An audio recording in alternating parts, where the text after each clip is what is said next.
welcome to another exciting episode of the Andre The Beast Crayton Show, where once again, the beautiful Yolanda M. Smith, the queen of branding for success. Did I get it right?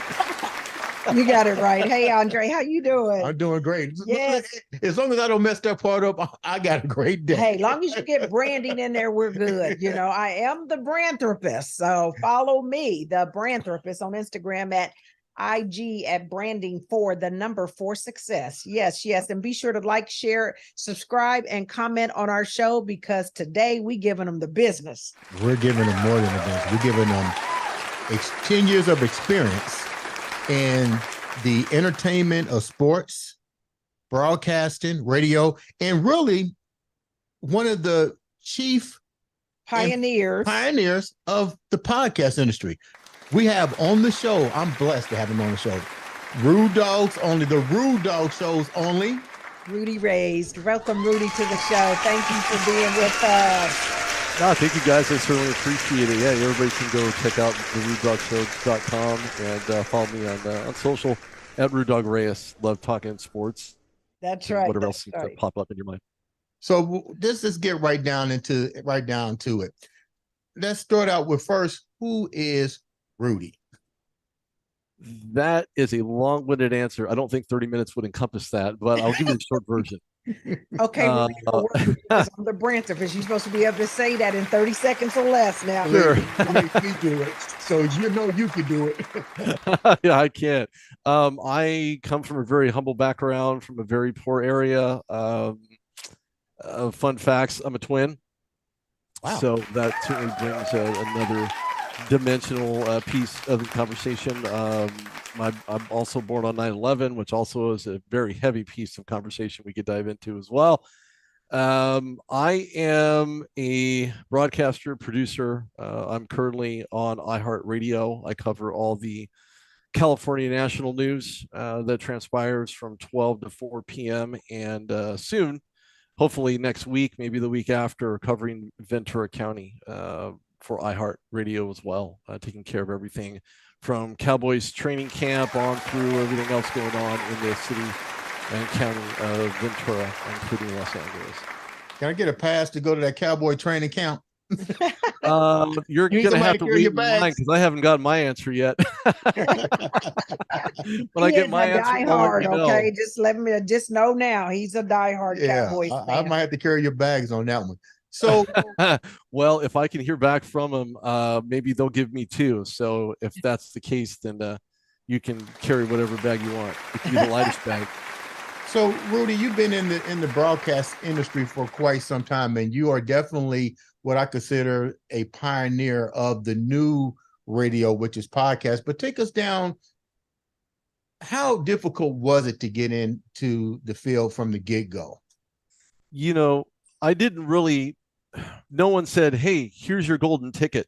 You know, here's the way you can get into broadcast. Here's a way, a segue into radio or television or basically broadcast media in general." I had just simply forged my way through with interviews and content and conversation and being my own marketing and production crew, kind of all rolled up into one, including talent acquisition of, past former and current players.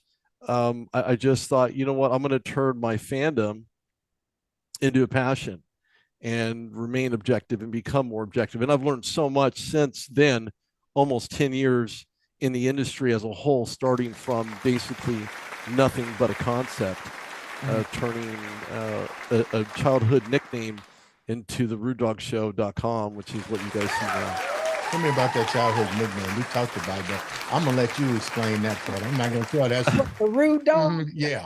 Yeah. So, okay, everybody's probably heard of the Rude Dog cartoon and whatnot, and that's great for fantasy and great for kids and all of that. But it was something that was dubbed by someone that I knew, and I just thought to myself, okay, I wonder if people would take this the wrong way, or if by contrast they would understand what that actually means. Now, I'm not rude, obviously.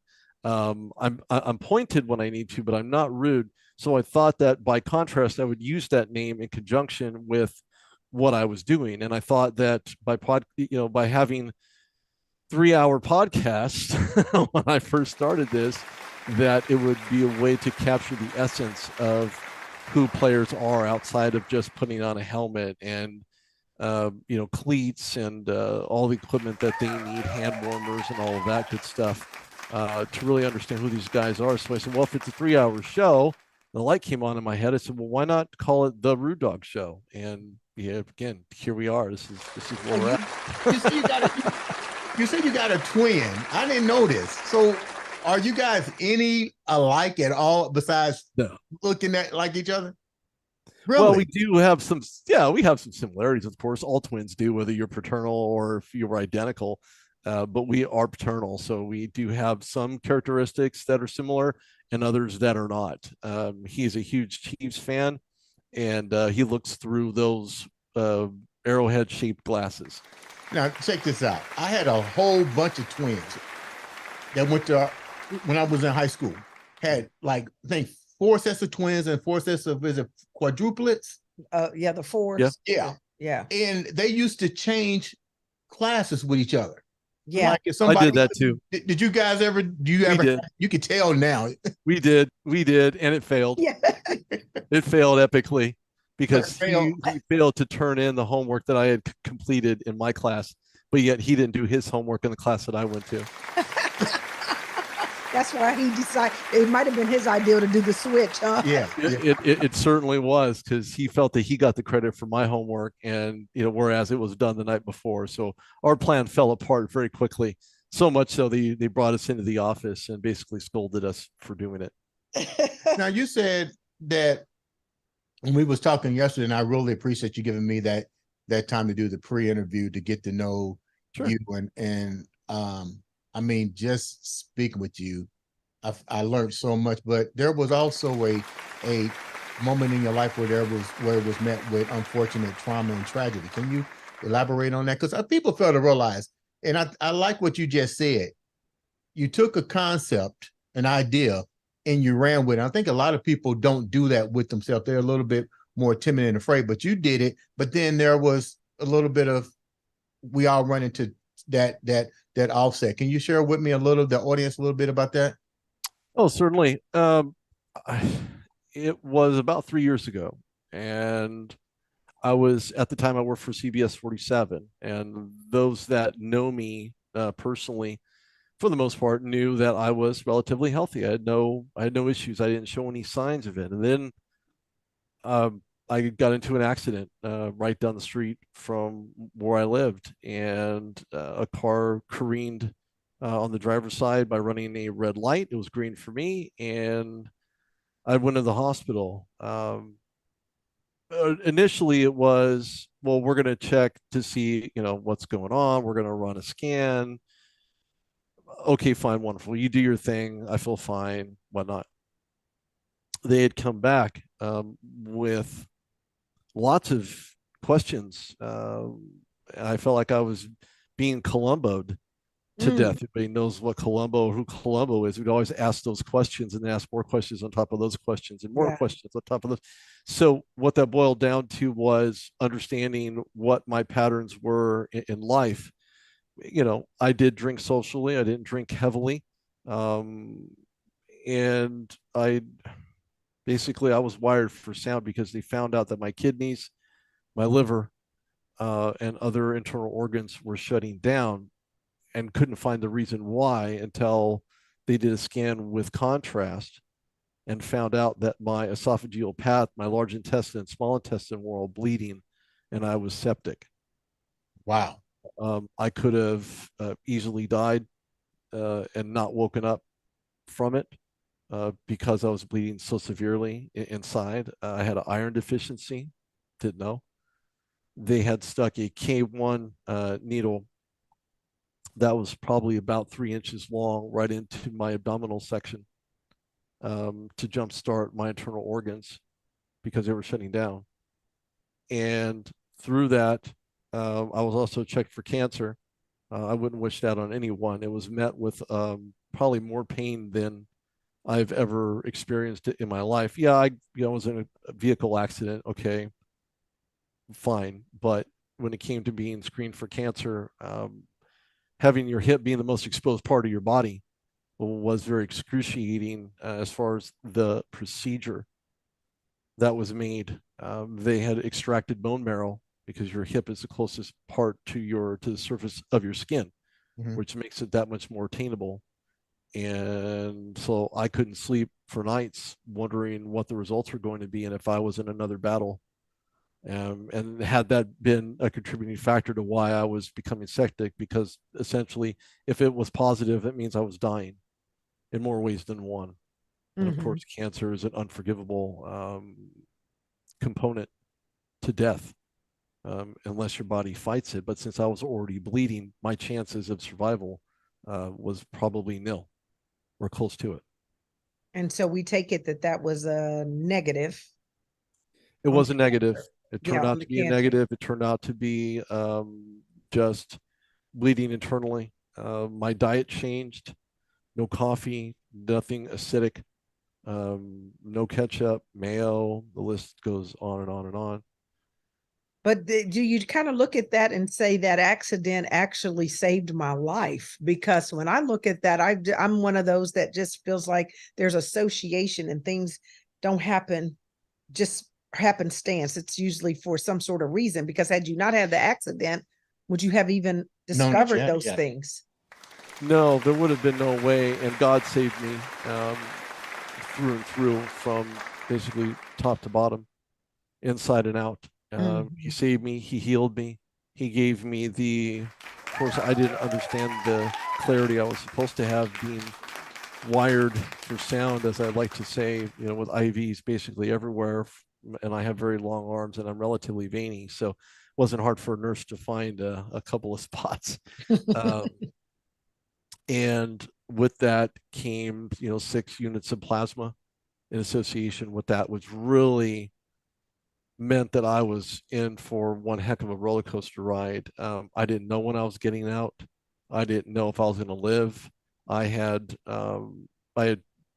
my 2 youngest children, my daughter and my son, were at odds with one another, and I had called them from the emergency room, basically telling them that if I don't make it, I want them to make sure that they stay in touch, and that they love one another, and to hug and make up.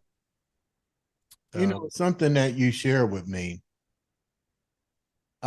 yesterday, not only during that trial point of your life, you really went back in during that time of self-reflection. You realized that who your friends are. Share that a little bit with me. I thought that really touched me, because you being who you are, you're around multitudes of people, and you would think that same gravitational pull would have stayed there. I'm not going to tell the story. So you trying to say that in your glory, yeah, okay. Yeah, he had to shake the tree. Tell me a little bit about that tree shaking during that time. I don't confide in a lot of people. Matter of fact, only a handful of people know the story, and people on social media maybe know a portion of the story. But for me, it was really to find out who was really going to be there for me. And it wasn't my family. It wasn't a friend that I had known for 40 years.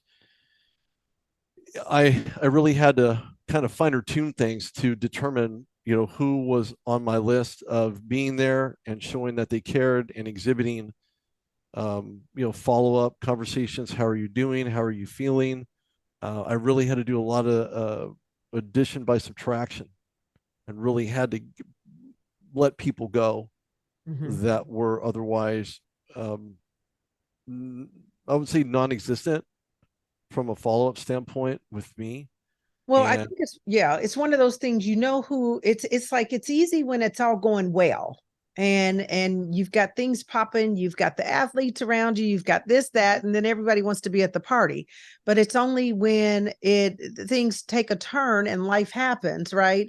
And we go and have challenges and things like this, that you really find out. I had a similar situation when I lost a job some years ago. I actually got fired from a job, a good job.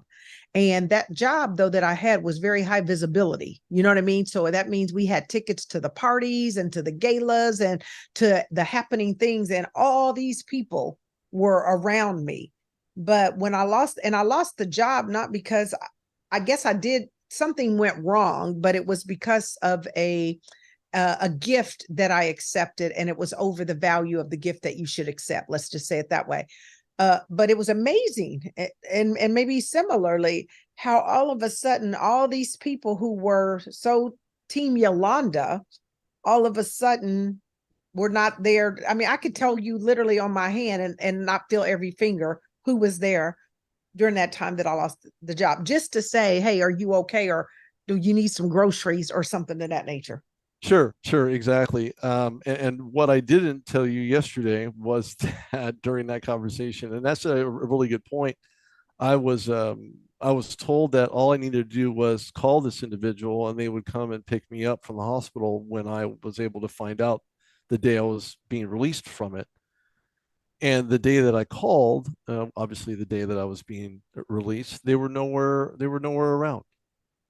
Damn. They didn't return a phone call. I left a voicemail. I sent a text, and that person's no longer in my life. But to your point, Yolanda, you're right. You really have to go through, fine tune those individuals, regardless of who they are, regardless of their walks of life or what they do or who they are, or everybody puts their legs in the pants, in their pants one leg at a time. Yep. Somebody may be wearing Gucci's and I may be wearing Levi's, but the concept is the same. Yep. No, that's a good point. And so I had to, again, addition by subtraction, and just pull those people out who were barely hanging on by a fine thread to begin with.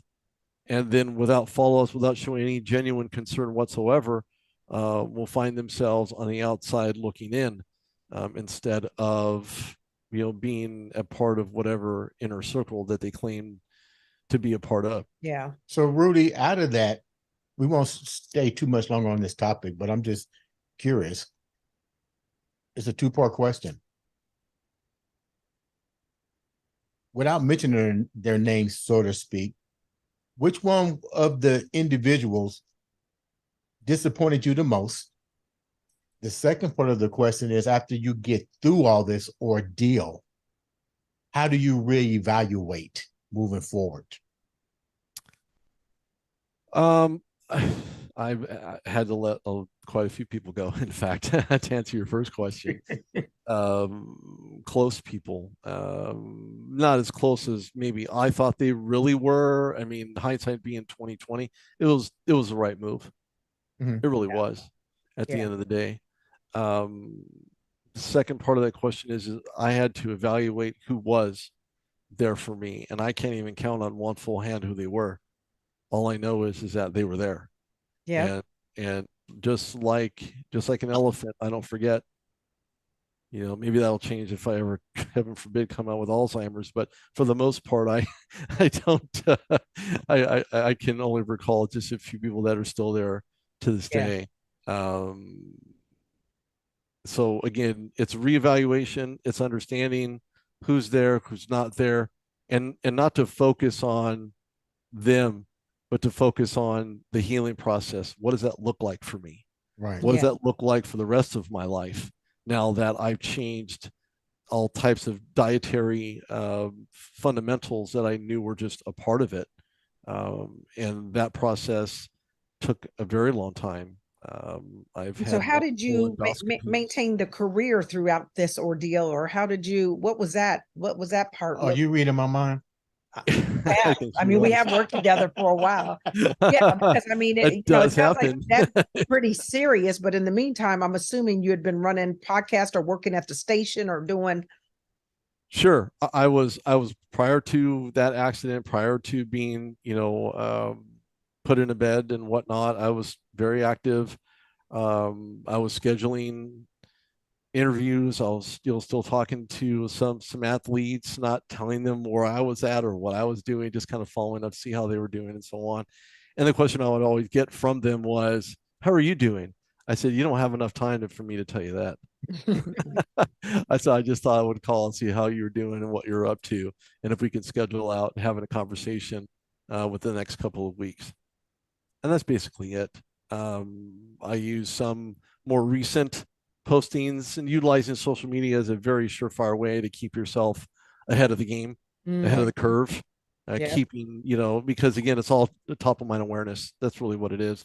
Yep. And when you're at events, you get all the likes, you get all of the love, you get all the thumbs up, you get all the retweets and likes on Twitter. And, it's just a whole nother animal altogether once you're Curious, able to navigate yourself out of it.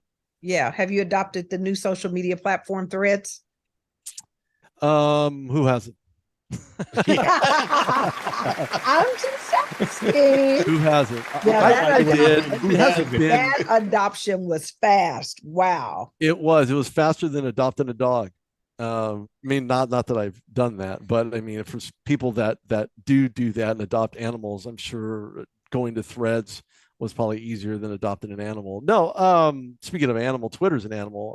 It always has been since its inception. It became more so on Twitter because Elon Musk owns it. No further commentary on that, but I think Threads is probably the next piece of the evolutionary process from a social media perspective.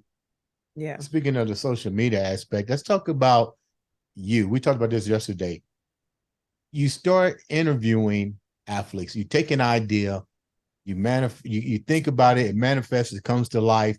Tell me the big moment in your life when you seen this vision come to reality. Like, two-part question to that.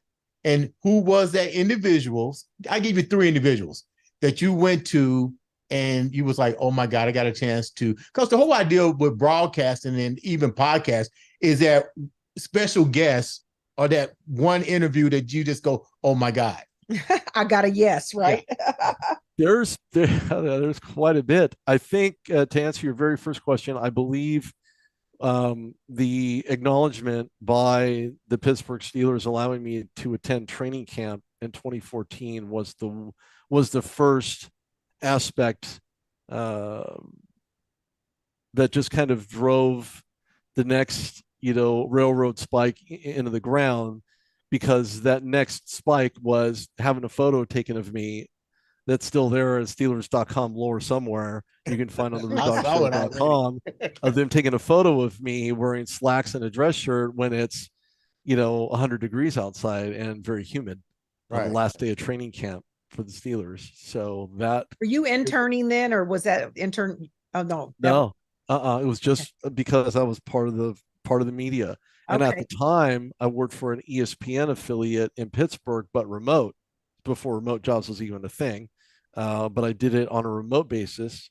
And the second part of that question was, who was the first, real true test? Of course, I fumbled that.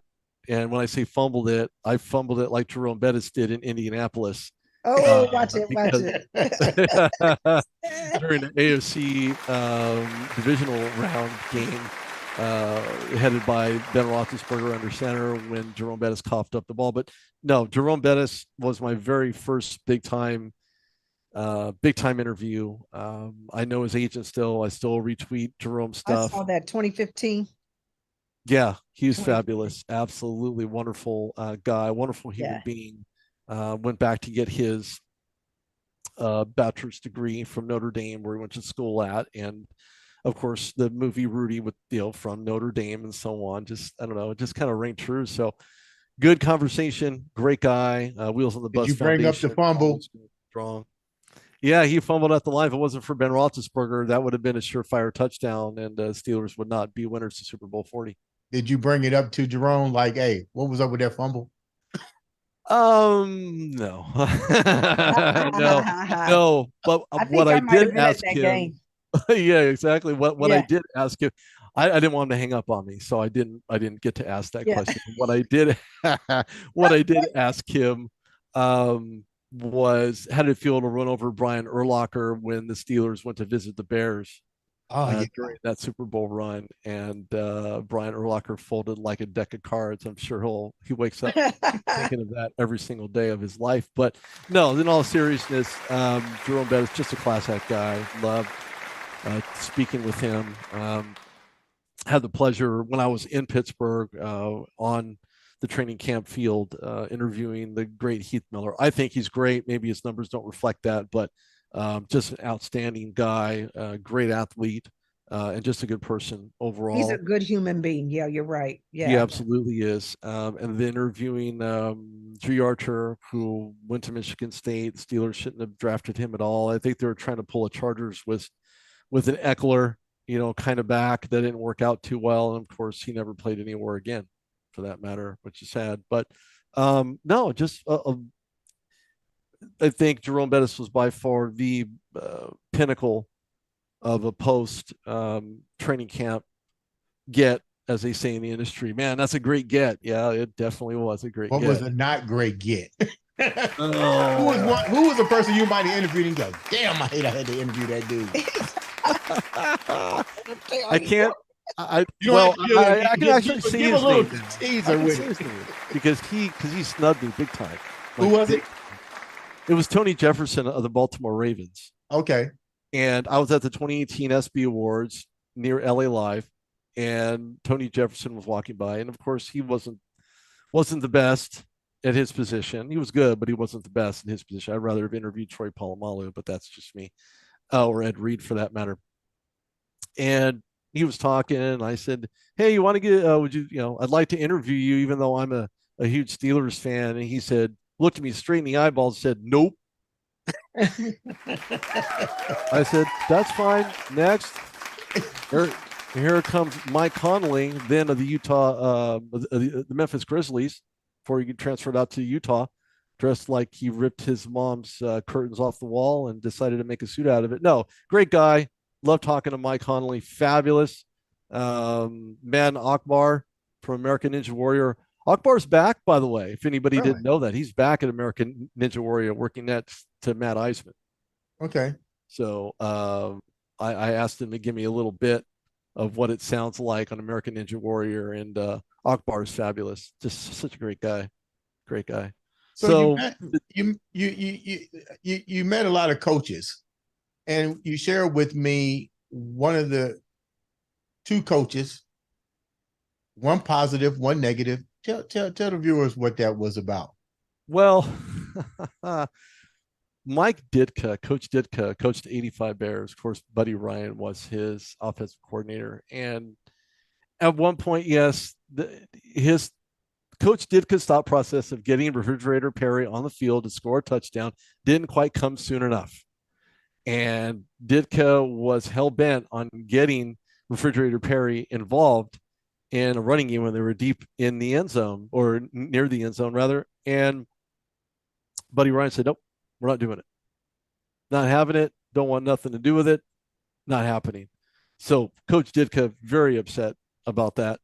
And furious, in fact. And I'm still sure to this day that I think Coach kind of has a little disdain for that decision-making process, which he had added some time to put him in, because I'm sure he would have. Eventually he did. Refrigerator Perry did get involved in the offense and did score, but a beast on that defensive line, a super beast. And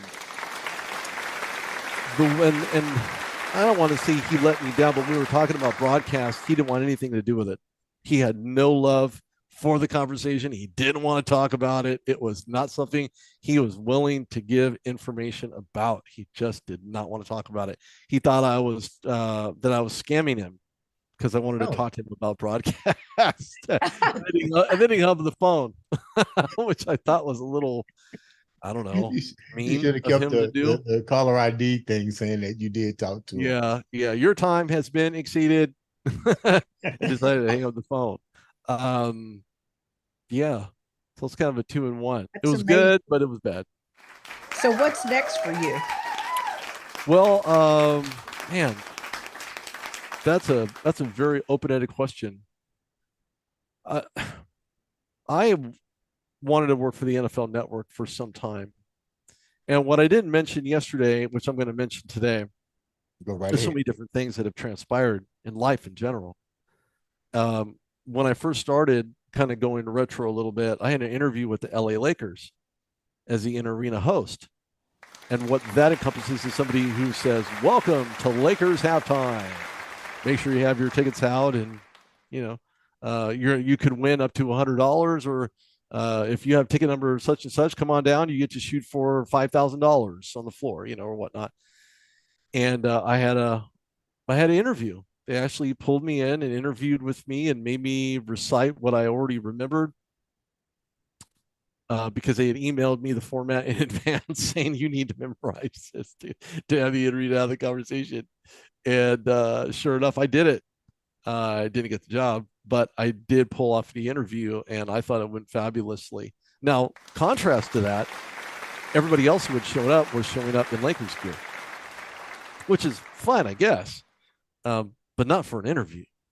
I think one would think you're going to dress up, you're playing the part. Right.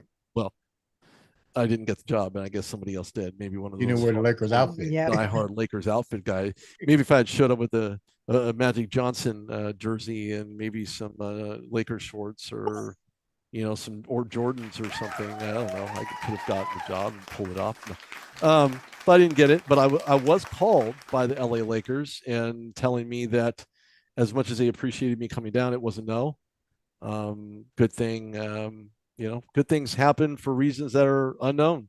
That gig was only an annual gig, so it wasn't an ongoing year after year after year, like you'd be the guy for many years to come.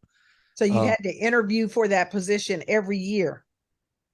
Basically, yes. Mm-hmm. So, yeah. Rudy, you got a podcast show, 10 years strong, pioneer in the making, done. How hard is it in today's, let me do a two-part on this. Cluttered crowded environment? Yeah, it's clearly everybody who has a microphone is doing it.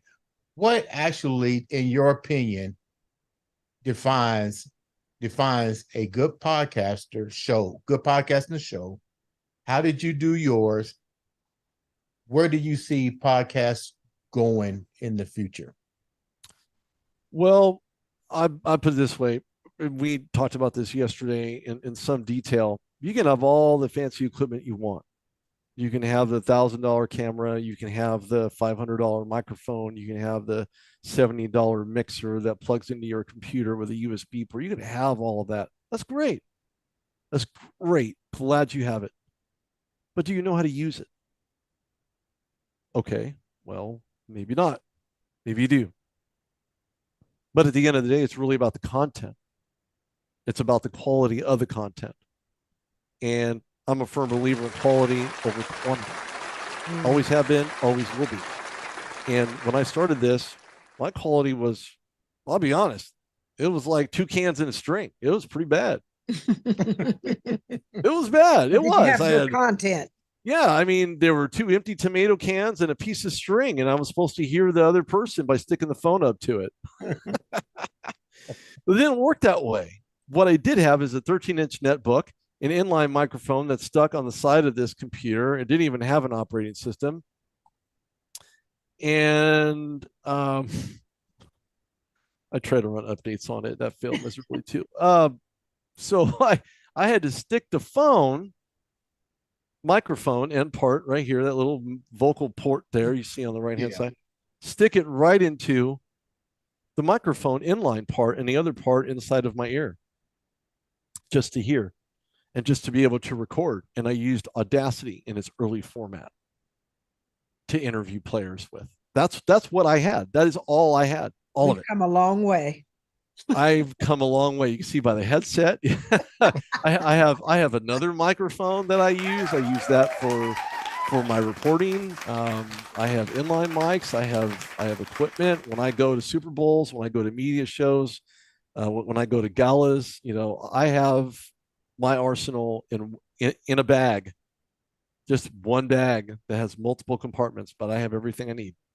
Nice. So from that standpoint, those are the weapons that you need on top of the content. But how do you build the content? You build the content by Again, it's all very meticulous. I do my own recording, my own editing, video and audio. I do all my social posting. I use all the hashtags for search screen criteria. I built my website by myself. I built my Facebook page by myself, Instagram by myself. I've done all of this on my own, and I continue to do so. Why? Because it's done the way that I want it done. Now, if I'm a big production studio like ABC or CBS, I'm putting my trust into their departments, or department rather, to do what I want to be done. But am I ready to relinquish that kind of control over something that I've already mastered? Probably not. I'm probably not on that. I'm not at that point where I would actually just allow someone to just take it all over. Oh, do whatever you want. No, I don't work that way. As far as podcasting and the direction and where I see it going, right? Everybody and their mother, grandmothers, they all have their TikToks and their pods, and you can have an hour-long conversation easily. As long as it's entertaining, people will stay tuned to it. Unfortunately, our mental capacities, at least the audible ones, only last about 15 minutes. So when you push 30, you're pushing the envelope. People may not actually tune in because they're tuning out. Too long. Because it's too long, it's too much information, and people will have the short attention spans. Unfortunately, that's the truth. That's just the way it is. I was telling somebody you had 7 seconds to capture somebody's attention, right? Our attention span today is shorter than that of a goldfish. That's actually documented. Correct. You're absolutely right. How did they check the goldfish's attention? Probably did something to see how they could keep them. I think theirs is 8 seconds. Ours is 7. What could I say? Well, plus minus a second. I think we're actually probably missing the boat. You're talking about goldfish, so I just said boat, but we're missing the boat on it, to be honest with you.